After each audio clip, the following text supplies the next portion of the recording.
Bonjour et bienvenue dans le flash d'information. C'est en Côte d'Ivoire, à Tombougou, Samorosso, à Boundiali, région de la Bagoué, que se trouve désormais la plus grande unité industrielle de transformation de noix de cajou ouest-africaine. Bâtie sur 10 hectares, elle aura une capacité de production de 50 tonnes jour pour environ 6 000 emplois directs générés. En inaugurant l'usine hier, le Premier ministre Robert Mambé-Begré a rappelé l'ambition de la Côte d'Ivoire de renforcer la transformation structurelle des principaux produits agricoles. C'était au micro RTI 1 de Franck Quadio. Son compte-rendu vous sera proposé dans le 13h.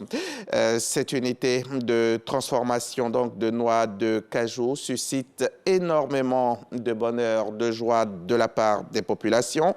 6 000 emplois directs, c'est ce qui va être généré, et 10 000 emplois indirects. Cette usine construite par le groupe émirati Al Sayeg est le fruit d'une histoire entre ce géant de l'agro-industrie et la mairie de Boundiali. Pour les femmes et les jeunes, c'est une sacrée bouffée d'oxygène. Ami Sissoko reviendra sur cela tout à l'heure dans le 13h. On va quitter Boundiali pour rejoindre Grand Bassam. On parcourt quelques 700 km dans la cité balnéaire, première capitale de Côte d'Ivoire. Le PAGEF a organisé récemment un séminaire de formation d'une 60aine de points focaux des structures impliquées dans l'évaluation PEFA. Le PAGEF, c'est le projet d'appui à la gestion économique et financière, et le PEFA est un outil d'évaluation de gestion de finances publiques auquel la Côte d'Ivoire se soumet en vue de la promotion du développement durable. D'autres précisions avec Dangui Dangui.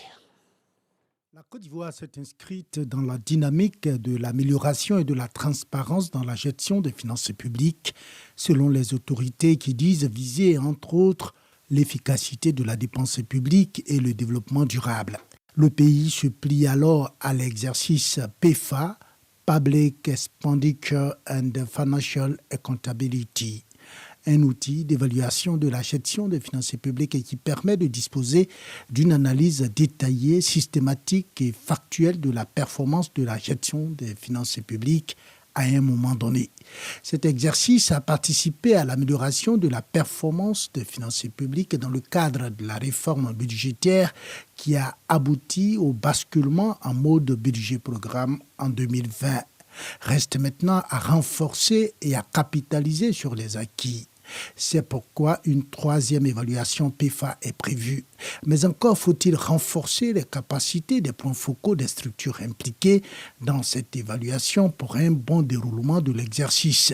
D'où l'organisation de ce séminaire initié par le PAGEF, programme d'appui à la gestion économique et financière avec le soutien des autorités. Ce que nous recherchons avec l'organisation de ces séminaires, c'est d'outiller l'ensemble des points focaux dans les structures dans lesquelles l'évaluation va s'effectuer, d'une bonne compréhension des éléments qu'il faut produire pour pouvoir déterminer la note qui sera attribuée à la Côte d'Ivoire sur ces volets-là. Donc il faut qu'ils arrivent à produire, à réunir toute la documentation nécessaire, les informations nécessaires, que l'évaluateur indépendant qui va arriver, lorsqu'il pose la question, on puisse lui fournir aussi bien les preuves et le niveau de réalisation de cet indicateur-là. Donc c'est un exercice qui est très important parce qu'il faut que nos propres agents soient correctement formés, qu'ils comprennent de quoi il s'agit.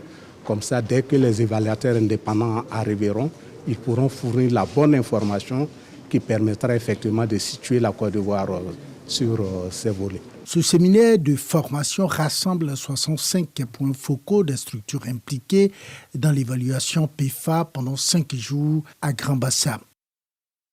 Au Burkina Faso, le gouvernement a adopté un décret pour un nouveau code des personnes et de la famille, un texte qui consacre l'interdiction de l'homosexualité et donc sa criminalisation. Toute personne s'adonnant à ces pratiques ou en faisant sa promotion est passible de sanctions. D'autres changements comme la déchéance de nationalité ont été intégrés dans ce nouveau texte. Les peines encourues n'ont pas encore été précisées. Autre point notable de ce texte, les mariages coutumiers ou religieux seront désormais inscrits sous le registre de l'état civil. Par conséquent, auront les mêmes effets que le mariage civil, peut-on lire dans le document transmis à l'Assemblée législative de transition pour examen. L'organisme de surveillance de la police du Kenya a déclaré qu'il enquêtait pour savoir si la police était impliquée dans la découverte macabre de corps mutilés jetés dans une décharge de Nairobi.